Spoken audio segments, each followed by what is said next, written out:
Niyo po ba, nagising ako. Gising ko lang. Then kumain ako saglit. Nagising ako dahil, ano, sa ingay, kanina. Saglit, bakit parang ang labo? Kasi kanina, may pumuntang pulis dito. Nagulat ako. Kasi alam mo na, pag nag-usap-usap sila, malalakas yung boses. Nagtatanong yung pulis kung mayroon pang paupahan. Tapos, ang gusto ng pulis, yung may banyo, parang ano ba, bahay ba. Pero, di ko alam, basta hindi siya bahay, hindi naman bahay. Yung, basta importante sa kanya may banyo at saka kusina. Yun ang gusto niya. Ay, pinakita ni Father-in-law dito sa taas. Tingnan natin, ipakita ko sa inyo yung taas kung kumusta na. Pinakita ng aking Father-in-law. Sabi ng Father-in-law, kung gusto mo dito sa taas, ayan, pakita ko po. Inoper ni Father-in-law lahat, yung mga kwarto dito. Tingnan nyo naman, ang aking Father-in-law pala, nandun siya, kung makikita nyo. Ayun din kasi ng aming mga kambing eh. Ayun siya nakaupo ang aking Father-in-law na andun yung mga kambing namin, pinapakain niya doon. Ayan. Ayan, inoper niya dito. Kung ano daw ang gusto mo, mura lang daw to. 1,500 lang. Ayan o. Meron pa doon. Inoper nga niya. Kaso ang sabi ng may gusto ko yung hindi ako makapunta, may tali. Ayoko pumunta doon. Ayan dito gusto ng father kung gusto mo daw dito, sabi niya sa police, dito ka. Ayaw nga niya. Tapos, sabi ko, kung yung kwarto na lang natin, kung pwede lang sana. Sabi ko, saan tayo hihiga kung ibigay natin yung kwarto? Kasi gusto niya medyo malaki-laki at saka magandang space. Dito kasi maliliit. Sabi naman ni aking father-in-law, kung gusto mo, ito ang aking father-in-law, inoffer ba naman niya doon sa kabila na lupa na wala pang, yung lupa pa lang, yun, dinoffer niya doon. Ayun ang pulis, gusto niya yung gawa na daw. Hindi lang isa yung pumunta dito, mayroon pang pumunta dito na iba, tatlong mga magtitinda. Naghanap sila ng room din, 1,500. Pero ang bigay ni father-in-law sa pulis is 5,000. Kung gusto niya yung may CR sa baba. Ayaw nga niya ng ganun. Gusto niya, nasa loob yung CR, nasa loob yung CR sa isang kwarto ba? Ang ganun. Sorry kasi hirap ako magtagalog. Ayun. So, yung asawa ko, nag-isip siya kung kapagawa daw siya ng bathroom dito. Dito ba? Ito yung grills. Gusto niya gumawa ng CR dito. Itong area na to. Dito. Gusto niya gumawa ng CR dito para daw sa mga boarders. Kaso nag-iisip din siya kasi kung gagawa siya ng CR, sino maglilinis? Kami maglilinis kasi hindi sila naglilinis. Magiging madumi lagi. Saka kailangan ng asawa ko magpakabit ng tubig. Kasi galing sa baba, akit sa taas.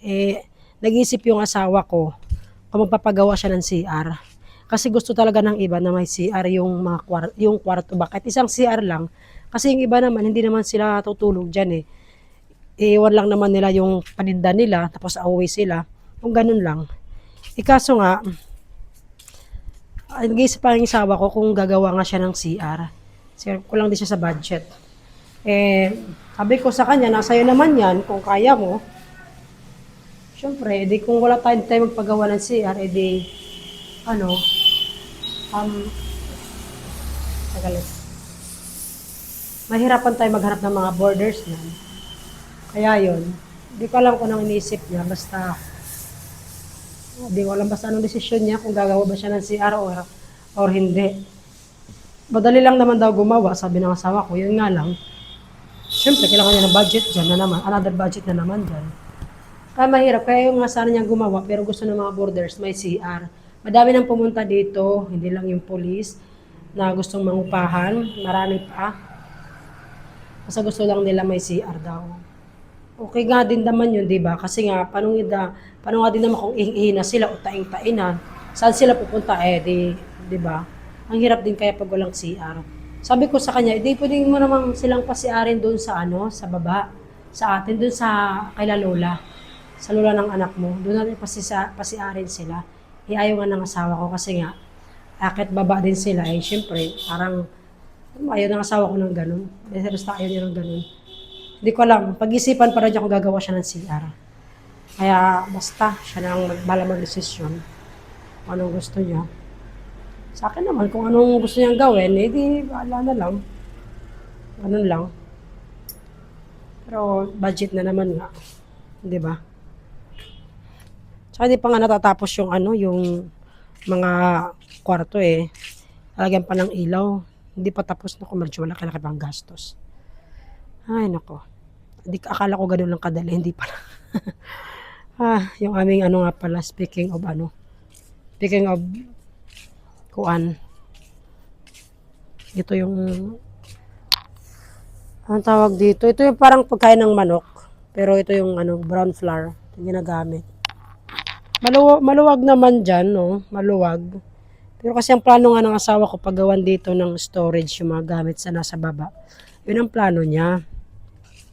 Kaso kung gagawa ng storage dito, yung CR, syempre, ang gagawin lang naman ng asawa ko, yung parang yung parang bubong lang, walang sirahan.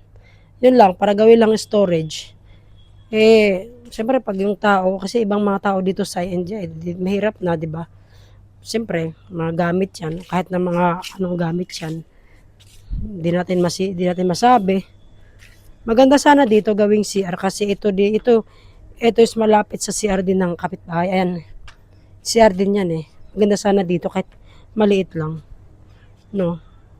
Kaso pag gagawa ng tubo sa baba, ayan. Kasi kung makikita nyo dyan, yun yung sa CR yan Pero sobrang lalim yan, sabi ng asawa ko. Malalim yan. Sobrang lalim yan. Nga pala, nagtatanim na sila, simula sila magtanim. Ayan.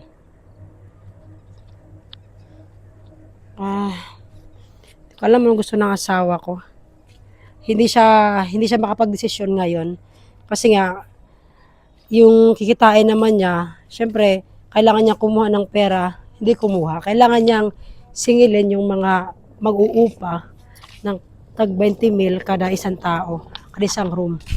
Sa baba, walang problema yun kasi meron niyang nag-uupa doon. Ano na lang talaga, ito na lang sa taas. Itong side na to dito, kasi lilima yan, di ba? Itong side, meron na dyan. Fruits, yung, tawag dyan, yung titinda niya is mga prutas. Ito, 4, wala pa. Yan yung yun yung empty pa ba, na daming nagde-demand na gusto nila may bathroom.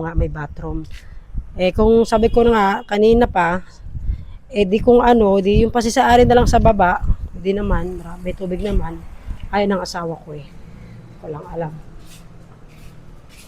Ito nga pala yung railings. Ayun Itinali lang ng aking father-in-law yung railings dyan. Hindi ako pwede pumunta doon. Ayan. Kaya pala, pinasok doon, gumawa siya ng butas doon. Maganda naman siya, maluwag siya. Tingnan nyo. Kung nakikita nyo, Ayan. Okay. May market pala nga pala today. Kasi Friday. May market ngayong araw. Ito dito siya. Kung ito dito, magka-connected siya. Konektado siya Ilan yung nasa likod? Teka, tingnan ko nga kung ilan yung nasa likod. Parang 2 yun 3. 3 yan. Saan nilalagay yun? Ay, hindi. 4 pala.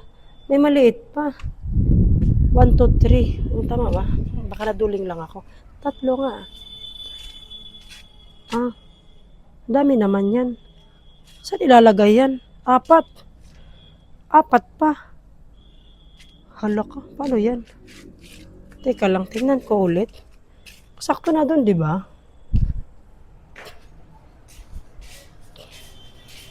Tingnan nyo. Makikita nyo is kompleto na dyan. Ayan, di ba? Meron na dyan. Isa, dalawa. Aba, parang ang laki naman nun. Oo nga, no? Ito pa. Saan nilalagay yung iba? Ito, dito. Saan nilalagay ng asawa ko yung iba? Hala, ano ba itong asawa ko?